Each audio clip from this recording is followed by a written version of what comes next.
Отчет о работе администрации муниципального района Хангаласский-Улус за 2020 год. 2020 год прошел под эгидой Года памяти и славы в Российской Федерации, Года патриотизма в Республике Саха-Якутия и Года победы в Хангаласском Улусе. Отмечена юбилейная дата 125-летия со дня рождения первого боевого генерала Якутии Андрея Ивановича Притузова. Население. По статистическим данным, численность постоянного населения Хангаласского Улуса на 1 января 2020 года составляет 32 842 человека. Из них в сельской местности проживает 17 334 человека. Городское население составляет 15 508 человек. На 1 января 2021 года в районе зарегистрировано 103 брака и 70 разводов. Родились 415 детей. По состоянию на 31 декабря 2020 года в Центр занятости населения Хангаласского Улуса обратилось 2039 незанятых граждан. Признано безработными 1785 человек, что составляет 6,3% от экономически активного населения. Из числа обратившихся было трудоустроено 595 граждан, в том числе на постоянную работу 240. Среднесписочная численность работников крупных и средних предприятий Улуса за январь-ноябрь 2020 года составила 7712 человек. За январь-ноябрь 2020 года средняя зарплата крупных и средних предприятий по Улусу составила 56 291 рубль. Основные показатели исполнения бюджета. Объем исполнения доходной части бюджета муниципального района на 1 января 2021 года составил 4 миллиарда 150 миллионов 654 тысячи рублей, или 99,8% от плана поступления доходов. Из них налоговые и неналоговые доходы составили 231 миллион 338 тысяч рублей, или на 8 миллионов 333 тысячи рублей меньше, чем за аналогичный период прошлого года. Общий объем расходов бюджета муниципального района на 1 января 2021 года исполнен в размере 4 миллиарда 136 миллионов 177 тысяч рублей, что составляет 99,18% от плана расходов на 2020 год. Фонд оплаты труда в бюджете муниципального района Хангаласский Улус составил сумму 2 миллиарда 221 миллион 803 тысячи рублей, или на 91 миллион 311 тысяч рублей выше, чем за аналогичный период прошлого года, за счет повышения заработной платы работников бюджетной сферы. Муниципальные целевые программы на 2020 год исполнены на сумму 3 миллиарда 384 миллиона 252 тысячи рублей, или 99,6%. Сельское хозяйство. Животноводство. На 1 января 2021 года во всех категориях хозяйств имеется: лошадей 14 056 голов, в том числе 9 125 кобыл, выжеребка составила 59%, свиней 287 голов, крупного рогатого скота 9 428 голов, коров 3946 голов, деловой выход телят составил 99,6%. Поголовье скота по сравнению с прошлым годом увеличилось на 58 голов, поголовье лошадей на 538 голов, свиней на 12 голов. Валовой надой молока по Улусу составил 9421,2 тонны. На одну фуражную корову в среднем надой на 2387,5 килограммов. По Улусу всего чипировано 7361 голова и занесено в программу РЭК-Агро 1803 головы крупного рогатого скота. По Улусу построены новые коровники хозяйственным способом всего на 320 скотомест, на 100 голов в селе Техтюр, на 100 голов в селе Булгуняхтах и на 120 голов в селе Улаханан. Кормопроизводство. Всего в Улусе заготовлено кормов: сена 34 558 тонн при плане 33 140 тонн, силоса 3828 тонн, выполнение плана 148%, сенажа 3310 тонн, выполнение плана 104%. Растениеводство. Сельскохозяйственными организациями и крестьянско-фермерскими хозяйствами уборка зерновых культур проведена на площади 1542 гектара. Валовой сбор составил 1707,6 тонн. Урожайность составила 11 центнеров с гектара. Уборка картофеля проведена на площади 701 гектар. Валовой сбор составил 6236 тонн. Урожайность 89 центнеров с гектара. Уборка овощей открытого грунта проведена на площади 124 гектара. Валовой сбор 2242 тонны. Урожайность 180 центнеров с гектара. Невыполнение плана по сбору урожая сельскохозяйственных культур связано с погодными условиями. Во время вегетации наблюдалась аномально сухая и теплая погода. Строительство объектов. На территории Улуса ведется строительство следующих объектов. Школа-сад на 220 и 100 мест в селе Актемцы, детский сад на 90 мест в селе Улаханан, зал борьбы имени Леонида Спиридонова в городе Покровске, многофункциональный общественный центр в селе Ой, учебный корпус с интернатом Малой академии наук в селе Чапаево, пристрой библиотеки архива первого президента республики в селе Чапаево.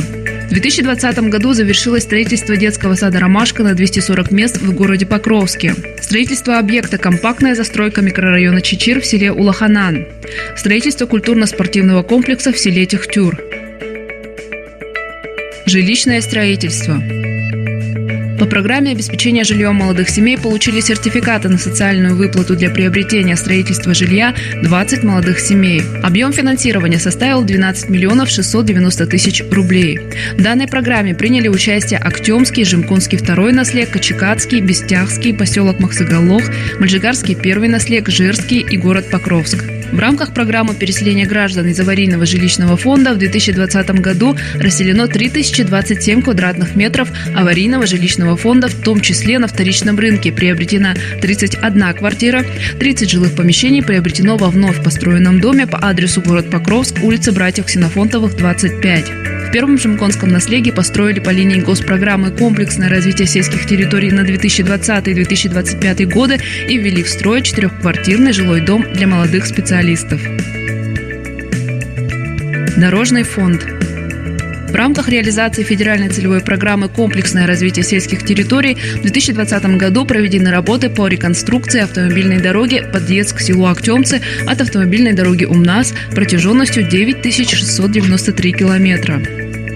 В рамках республиканской программы развития дорожного хозяйства Республики Саха-Якутия проведены работы по реконструкции автомобильной дороги подъезд к поселку Верхний Бестях от автомобильной дороги УМНАС протяженностью 746 метров.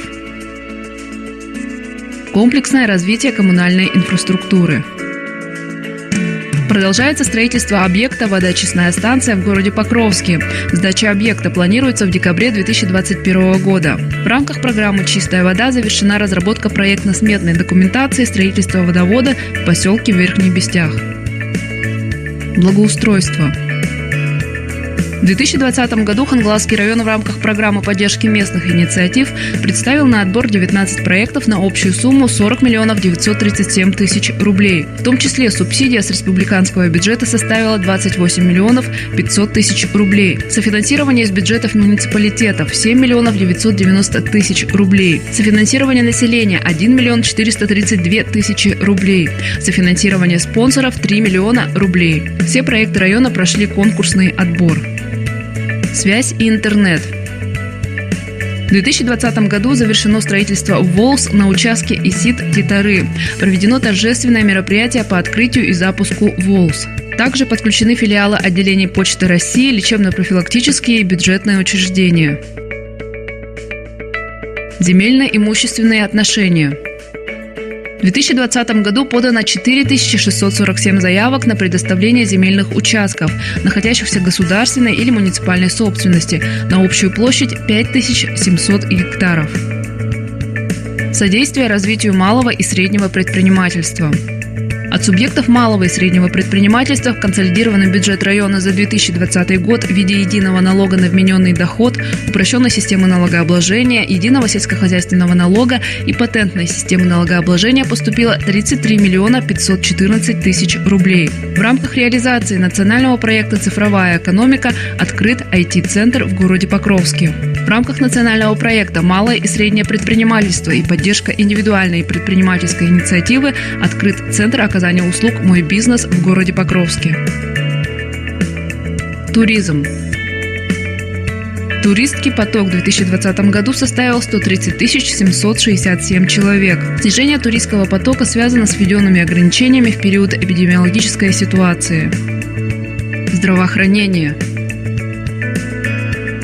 Вся работа, проводимая Хангаласской центральной районной больницей в 2020 году, связана с противодействием распространению коронавирусной инфекции. На 1 января 2021 года в районе зарегистрировано 757 лабораторно подтвержденных случаев заболевания коронавирусной инфекцией. Из них 669 выздоровело, умерло 30 человек, остальные продолжают лечение. Наибольшая заболеваемость зарегистрирована в Покровске – 318 случаев, в Махсагалохе – 163, село Ой – 84, в Актемцах – 52, в Булгуняхтахе – 27, в Верхнем Бестяхе – 24. Наибольший пик заболеваемости наблюдался в октябре-ноябре 2020 года. По обследованию больных коронавирусной инфекцией в полную силу работал компьютерный томограф. Проведено 734 исследования. Внедрена интеллектуальная радиологическая информационная система «Айрис», разработанная якутской IT-компанией «Сейберия» в помощь врачам-рентгенологам. Данная система обрабатывает снимки компьютерного томографа и на их основе определяет наличие COVID-19 с точностью до 96%, процент поражения легких, сегментирует изменения в легочной ткани и в целом автоматизирует работу врача. В 2020 году на базе Махсагаловского отделения развернуто 40 инфекционных и 20 провизорных коек для лечения больных COVID-19. Всего стационарное лечение в течение года получили 335 больных. Переведены в республиканские учреждения здравоохранения 79 пациентов. Проведено 512 телемедицинских консультаций. Всего на борьбу с COVID-19 задействовано 48 врачей, 98 человек среднего медперсонала, 24 человека младшего персонала и 19 водителей. Большая работа проведена по улучшению материально-технической базы учреждений здравоохранения района. Ведется строительство офиса врача общей практики в селе Кердем, фельдшерского пункта в селе Красный Ручей, здания врачебной амбулатории в селе Синск, проведен ремонт врачебной амбулатории в селе Немигюнце и фельдшерско-акушерского пункта в селе Едяй. Приобретено медицинское оборудование для оснащения Синской амбулатории на сумму 1 миллион рублей. ФАП в селе Красный Ручей на сумму 444 тысячи рублей. Оснащены оборудованием детские поликлиники в Покровске и в Махсагалохе на сумму 11 миллионов 359 тысяч рублей. Приобретены офтальмологическое оборудование, УЗИ-аппараты, электрокардиографы, дефибрилляторы. В целях улучшения диагностики и раннего выявления заболеваний кишечника открыт кабинет колоноскопии. Приобретен аппарат для колоноскопии на сумму 1 миллион 554 тысячи рублей. Также приобретен в лизинг новый УЗИ-аппарат стоимостью 6 миллионов 950 тысяч рублей. Для обновления автопарка Министерством здравоохранения передано 3 автомобиля. Поступил один новый оборудованный специализированный автомобиль скорой медицинской помощи. Открылся Центр амбулаторной онкологической помощи. Теперь больные имеют возможность получения химиотерапии в поликлинике города Покровска. Образование. С начала текущего учебного года в 15 образовательных организаций УЛУСа пришли работать 24 молодых специалиста, выпускники вузов и СУЗов. Вместе с тем сохраняется нехватка педагогических кадров. Одним из факторов данной ситуации является отсутствие муниципального жилья в некоторых населенных пунктах, материальной поддержки молодых специалистов в виде выплат подъемных и проездных к месту работы. Дошкольное учреждение посещает 2362 воспитанника, из них 393 дети до 3 лет, 1969 с 3 до 7 лет. В электронной очереди на устройство в дошкольное образовательное учреждение состоит 321 воспитанник от 0 до 7 лет. В текущем учебном году количество обучающихся в общеобразовательных организациях УЛУСа составляет 4935 человек. УЛУС поддержал всероссийскую акцию «Помоги учиться дома» по сбору компьютерной техники для обучения школьников в дистанционном формате. Коллективы школ и детских садов, учреждения профессионального и дополнительного образования, выпускники, государственные и политические деятели, бизнесмены передали 114 единиц компьютерной техники в школы и семьи. 280 обучающихся получили возможность для полноценного дистанционного обучения. Культура. Работа учреждений культуры УЛУСа с апреля месяца текущего года была перестроена на онлайн-формат в связи с переходом на дистанционную форму работы. Все онлайн-мероприятия размещались на Инстаграм-страницах, мессенджерах, YouTube-каналах, на различных сайтах. Учреждениями культуры проведено 363 мероприятия различного формата.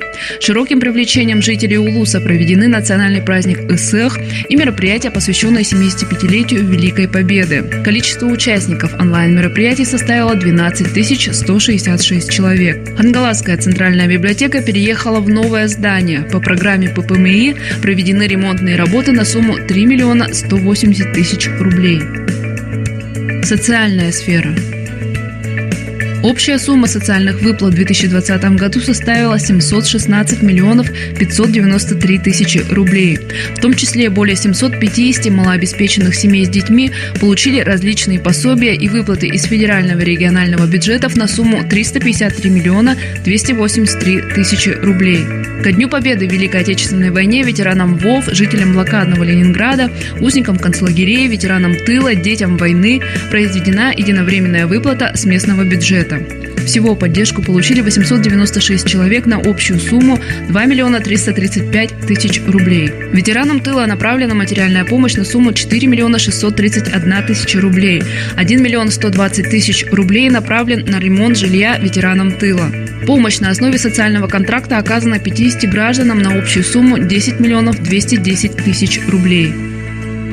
Физкультура и спорт. В 2020 году проведено более 20 спортивных мероприятий различного уровня.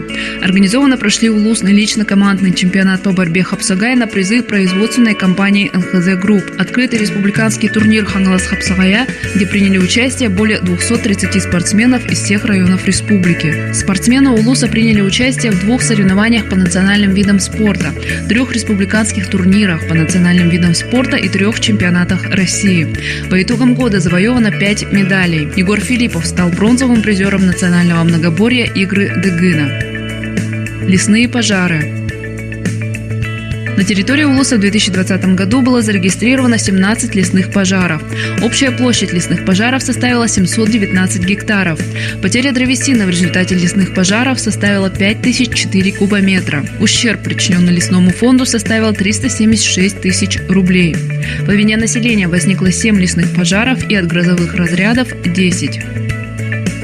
Охрана правопорядка. По итогам 2020 года произошло сокращение регистрируемой преступности с 293 до 259 преступлений или на 11,6%.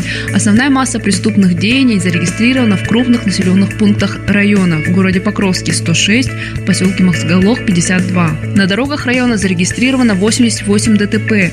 Из них 27 ДТП с пострадавшими, в которых погибли 9 человек, в том числе 1 несовершеннолетний. 44 получили телесные повреждения, в том числе 5 несовершеннолетних.